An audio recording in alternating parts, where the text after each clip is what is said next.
ശശി തരൂരിനെ പൂർണ്ണമായും അവഗണിക്കാൻ കോൺഗ്രസ് ഹൈക്കമാൻഡ് തീരുമാനം. തരൂരുമായി ചർച്ചയ്ക്കില്ല.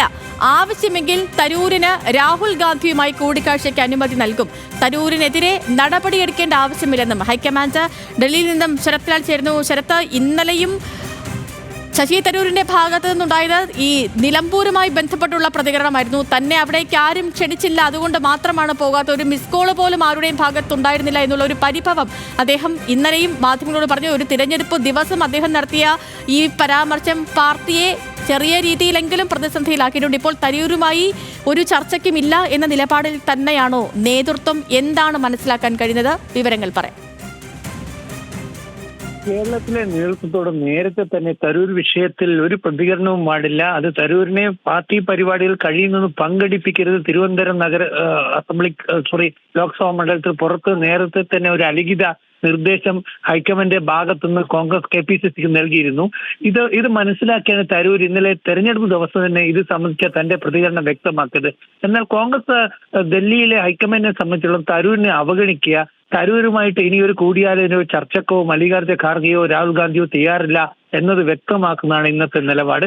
ഈ നിലപാട് അത് കോൺഗ്രസിലെ ജനറൽ സെക്രട്ടറി ജയറാം രമേശ് ായിട്ട് തരൂരിനുള്ള പ്രശ്നങ്ങൾ തരൂർ സംസാരിക്കേണ്ടത് കോൺഗ്രസിന്റെ നേതൃത്വമാണ്. അപ്പൊ തരൂരാണ് ഇങ്ങോട്ട് വന്ന് ചർച്ച ചെയ്യേണ്ടത്. കോൺഗ്രസിന് തരൂരുമായിട്ട് വിഷയങ്ങളൊന്നുമില്ല. കോൺഗ്രസ് നടപടി വ്യക്തമാക്കിയതാണ്. കാരണം തരൂർ പറയുന്നത് തരൂരിന്റെ വ്യക്തിപരമായ അഭിപ്രായമാണ്, അല്ലെങ്കിൽ കോൺഗ്രസിന്റെ അഭിപ്രായമല്ല. അതുകൊണ്ട് തന്നെ ശശി തരൂരിനെതിരെ നടപടിയെടുക്കേണ്ട ഒരു ആവശ്യവും കോൺഗ്രസ് ഹൈക്കമാൻഡിന് ഇല്ല.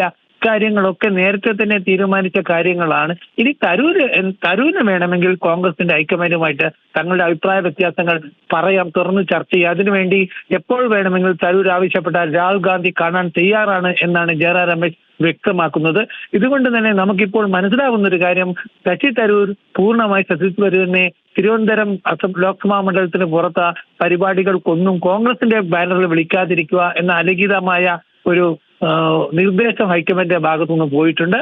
അതുപോലെ തന്നെ കോൺഗ്രസ് നേരിട്ട് ഇനി ശശി തരൂരുമായി KC വേണുഗോപാലോ അതുപോലെ തന്നെ ആരും തന്നെ ചർച്ച നടത്താൻ വ്യക്തമാണ്. അങ്ങനെ ശശി തരൂരിനെ പൂർണ്ണമായും അവഗണിക്കാൻ തന്നെയാണ് ഹൈക്കമാൻഡിന്റെ തീരുമാനം. വിവരങ്ങൾ നൽകുകയായിരുന്നു ഡൽഹിയിൽ നിന്നും ശരത് ലാൽ.